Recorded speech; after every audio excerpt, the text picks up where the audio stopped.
And first of all, allow me, Madam Speaker, to convey my condolences to you for the loss of your daughter and to commend you for being strong in these very hard times. Madam Speaker and honorable members, I'm addressing this Parliament for the first time since the 14th January presidential elections, which were marred by massive rigging. The campaigns were filled with unprecedented levels of state-inspired violence and brutality, where very many of our supporters were murdered, many were maimed, while others sustained grave injuries. That happened before the election, during and after the elections. Madam Speaker, I've given this background to speak to the danger that we face as a nation. Government institutions have been reduced to serving the interests of an individual instead of serving the people. This Parliament, therefore, Madam Speaker, has the opportunity to present its image and indeed to present itself to the people of Uganda as a Parliament that has the interests of the people of Uganda. Madam Speaker, as we comfortably sit in this august House, I want to remind all of us that Ugandans are being abducted on a daily basis by security operatives in notorious vans called drones. They are being held in unknown detention centers, in military barracks, and indeed in many unknown places, torture chambers across the country. Madam Speaker, just yesterday, a 24-year-old Chiwewa Tony, also known as Neto, who is our cameraman, and the NUP youth chairperson for Mosque Zone in Chibuli, Ewan Busonga Najib, were brutally abducted by heavily armed security men in plain clothes. The abductions were on camera, Madam Speaker. Those that have been lucky to come out alive, Madam Speaker, they have spoken of how they've been subjected to unspeakable torture and brutality while in detention. Some of our people have been castrated, Madam Speaker. Yes, they've been castrated. Others have had their eyes and fingernails plucked out. Their limbs have been broken and they've been subjected to advanced forms of torture like waterboarding and electrocution. Madam Speaker, several of our female supporters have been raped in detention. Many of our other supporters, like Roger Semakula from Mukono district, have shown up dead, murdered by the state.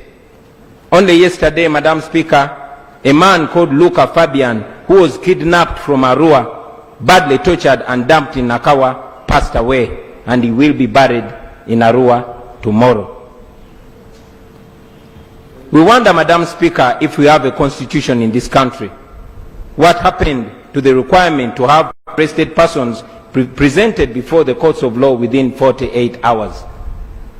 What happened, Madam Speaker, to the prohibition against torture, which is a non-derogable right?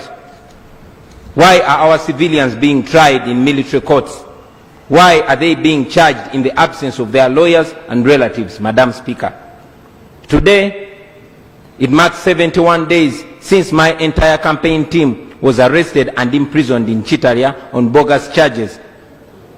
And they were being tried, they are still being tried in military courts.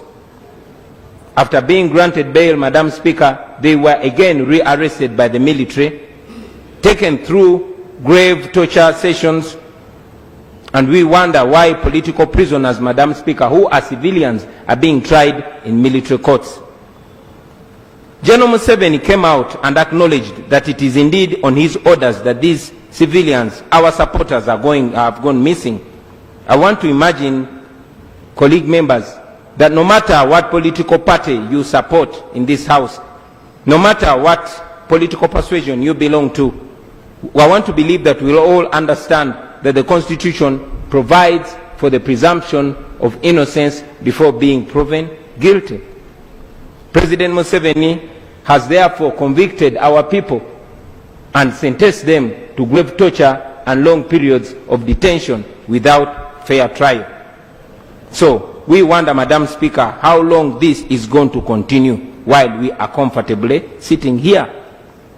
Just last week, Madam Speaker, the Deputy President of NUP Central Region, Honorable Matthias Mpuga, laid before this House a list of 423 NUP supporters who were abducted and are still missing. The list has since grown, Madam Speaker. I once again, therefore, Madam Speaker, want to request this Parliament to order for the immediate release of the abducted people and all political prisoners. Ugandans are demanding that the security forces return our people, dead or alive. And they are also demanding that civilians should stop being tried in military courts. And secondly, Madam Speaker, I know that General Museveni might ignore this resolution if it is passed in this Parliament, just like he has ignored very many resolutions of this Parliament in the past. But at least let this Parliament go on record and be known to stand with the people of Uganda in very hard and humiliating times like this. Honourable members, it is in the interest of this Parliament to take lessons from our own history as Uganda, because this country has been in a similar situation before. In 1980, an election was rigged. It was rigged using the army and other security forces. President Museveni castigated the courts of law of that time, and he said they were being used by President Obote to give a semblance of legitimacy to the unpopular regime. Ugandans were disappearing and being kidnapped in what was called Pandagari then. Today, Madam Speaker and honourable members, in 2001, 40 years later, we are back to that point or even worse. We all know it. Even peaceful demonstrations are not allowed, they are criminalized. Peaceful demonstrators are being treated like armed rebels. So this Parliament, Madam Speaker, under you, can rise to the occasion and distinguish itself by standing with the people of Uganda. We have the opportunity to stand on the right side of history, Madam Speaker, because if this Parliament does not, then we shouldn't be surprised when the people of Uganda rise to the occasion and evoke Article 3 of this Constitution to restore constitutionalism. Madam Speaker, I am not sure how many more times I will have the opportunity to address this Parliament as a Member of Parliament. Hopefully the next time I address this Parliament, I'll be President. But I want to remind all of us, honourable members, that we can choose either to be seen as a Parliament that does not care about the people, or to be seen as a Parliament that is indeed elected into these positions to stand and protect the rights of our people. I thank you, Madam Speaker.